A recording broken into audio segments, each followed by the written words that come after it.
morning, everyone, and welcome to Mercedes-Benz Studio Singapore. It's a really special morning for us today because you guys are literally the very first guests we're hosting in this very unique space. Thank you for taking the time to celebrate this key milestone with us as we open the doors to Southeast Asia's very first and the only Mercedes-Benz studio. And Marcel, we're opening it at a really exciting time for Mercedes-Benz here in Singapore, isn't it? Tell us, 7 months into 2026, how are we doing? Yeah, so first of all, also good afternoon good morning from my side. It is so good to see you all. And I have to say that one of the ideas of the MB Studio is indeed to bring people together. And for us now, after all this hard work, to see all of you together, including the little Maximilian, is something extremely rewarding. And coming back to your question, the first 7 months of this year undoubtedly have been challenging in the automotive industry, and it is a very dense market with a lot of competition. Nevertheless, for Mercedes-Benz Singapore in particular, we have been able to sell more than 2,000 cars, 2018 to be precise, in the course of the first 7 months. And that indeed makes us the #1 premium luxury brand in Singapore once again. And that is something that we do not take for granted. It's something that we work for really hard and we are very proud of. But what really matters is that we know that behind these 2,000 units and registrations, there's also 2,000 customers that have decided to actually put their trust into the three-pointed star. And that in a dense market with so many more competition, or so much more competition, is something that really encourages us. And from that perspective, I would say it was challenging, but it was also really rewarding and highly successful. Really cool, because the market around us, as you guys know really well, is changing incredibly quickly. Almost 67% of all new cars registered this year are now fully electric, right?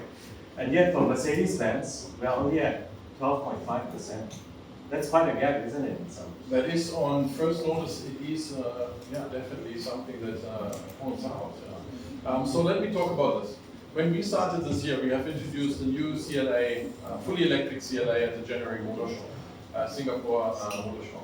And at this point in time, it was very clear to us that there will be a transition phase until the new technology comes to shores into Singapore, and there's in particular the Mercedes-Benz electric architecture with the 800-volt technology. So we were fully aware of this topic. And then considering the strengths and the position that we currently have in the market, while at the same time we could basically not participate in more than 60% of the market, is something very remarkable, and that makes us very confident. So we were fully aware there will be a transition phase where we do have limited availability of electric vehicles. But this has changed dramatically.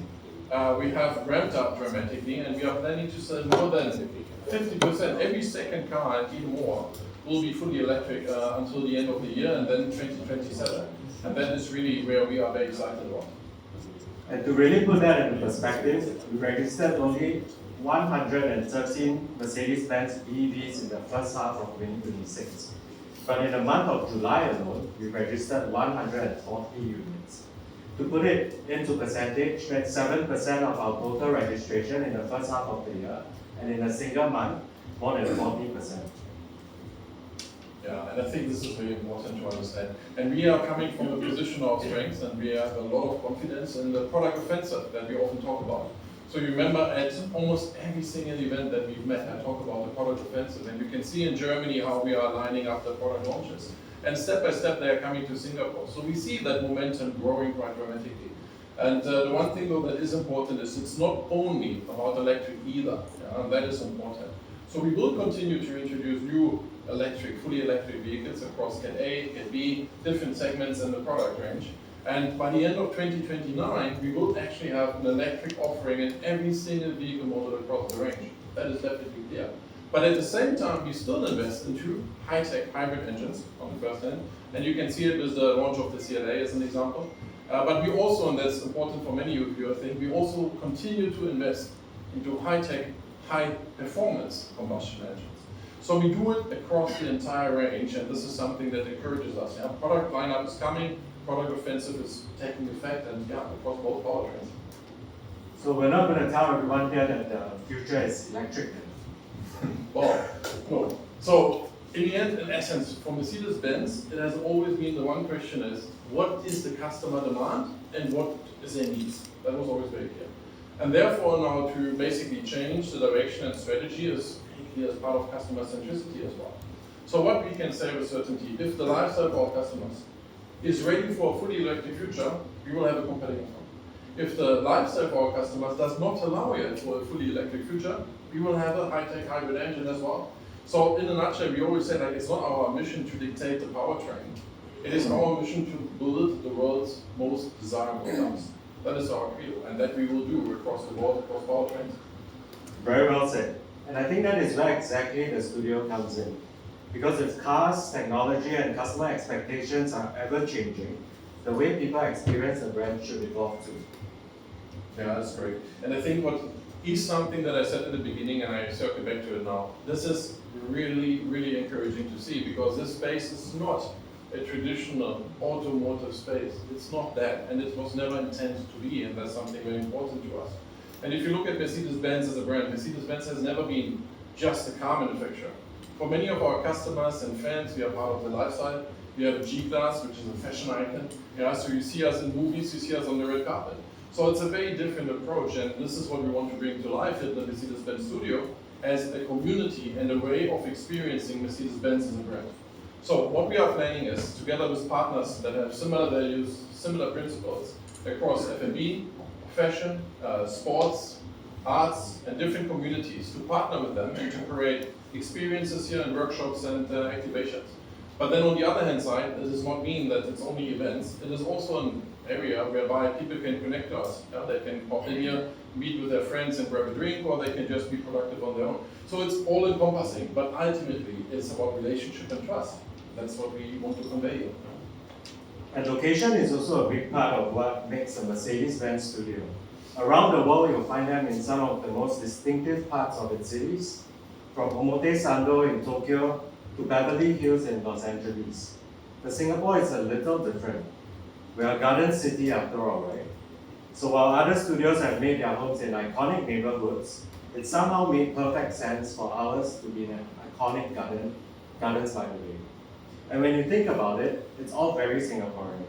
This isn't just where people meet, it's where people run, where people cycle, meet friends, spend time with their families, and experience the city as it is. And that's exactly where we want to be. We want to be part of the city and part of people's lives. And I feel this is also reflected in the space in itself. Exactly. So each part of the studio is meant to offer a different reason for you to be here each time. We're sitting in the commune right now. Think of it as our living room, right? It's a beautiful 2-story space. You'll see it for yourself later. To grab a drink, right? To meet with friends or simply to hang out. Over time, as Marcel mentioned, we'll be bringing in different F&B and apparel partners, so there will always be something new to look forward to. Outside is where we have the canvas, as we call it, where cars meet art and creative expression. The cars will change, the installation and artwork will change. We'll be working with different artists, locally and regionally, to keep reimagining the space. And beside it, we have the courtyard. From run clubs to cycling groups to yoga studios, families, artists, musicians, as Marcel mentioned as well. It's a space for different communities to gather, connect, and create something together.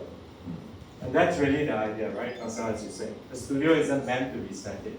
Every time you come back, we want there to be something new to see, something new to do, and hopefully something that all of you can look forward to. Yeah, and I think that's so important, yeah, and I think that makes the studio interesting in the first place and keeps it interesting over time, you know. And you don't have to necessarily want to buy a car in order to connect with the brand as Mercedes-Benz, and this is a good destination for that. Exactly. Because the relationship with our brand shouldn't only start when you want to buy a car. That's really what we want this place to do, right? To give people more reasons to engage with the brand much earlier in their relationship. But let us not say too much for now. It's truly a space that's best left explored than explained. Our team will take you through the different spaces and some of the experiences that we've curated with you here today. But before we get to the tour, Marcel, I think we have something special to share with the rest of the group as well, right? Obviously. So the reason why we're also here today is because we are about to introduce the completely new, all electric Mercedes-Benz GLC. And now let me say this. This car has been very exciting for us already. So it's a very important car for Mercedes-Benz. And it's the best-selling SUV in the range of Mercedes-Benz globally. And for us here in Singapore, we can feel this excitement that has actually been shining through since the official launch and the global launch. And you can see it in the customer feedback, but also the media reviews. There's a few things that really stand out. And in particular, compared to direct competitors, is obviously the ride quality. Air suspension is a very important topic. So our vehicles can be equipped, and we see them today, with an air suspension that dramatically changes the way it rides and the way it drives. The second thing is rear axis steering that comes with it is also a very important key component of the segment, and not many competitors can offer that. Rear axis steering in the Singapore context, I think, matters even more than air suspension. Rear axis steering really makes a dramatic difference. I can tell from my own experience with maneuver and parking. And last but not least is also still the topic about range. And in the topic of range and efficiency, you have basically two different ways of going about it in a vehicle. You can either put in a massively bigger battery with massively more weight, or you become even more efficient in the way the vehicle drives, the way it actually uses the energy in order to propel forward. And I think the GLC strikes a dramatically good balance between having a very sizable battery, but at the very same time is also one of the most efficient vehicles, EV vehicles in the market right now. And that is something that is very, very important to us, because ultimately for our customers, when they charge, the efficiency is what matters in your pocket as well in terms of costs. So, and these are all the things that are coming to us, and we are very excited to now finally have it here in Singapore. And having said that, I want to circle back to the beginning. So for us at Mercedes-Benz, yes, it's a challenging market situation, but we are in a very, very strong position, and arguably better than we have anticipated. Considering the fact that our product offensive is yet to come, and all the EVs that we are actually launched will come to fruition very soon, we are very confident into the future. But most importantly, and that's important to us, is I feel like it's our turn, and the best is yet to come. And therefore, I'm very, very grateful, and thank you for sharing this moment with us, and thank you for being here today. I couldn't have said it better myself. And with that, let us hand the time over to Dennis, who will share with you a bit more about this very special vehicle. Dennis, over to you.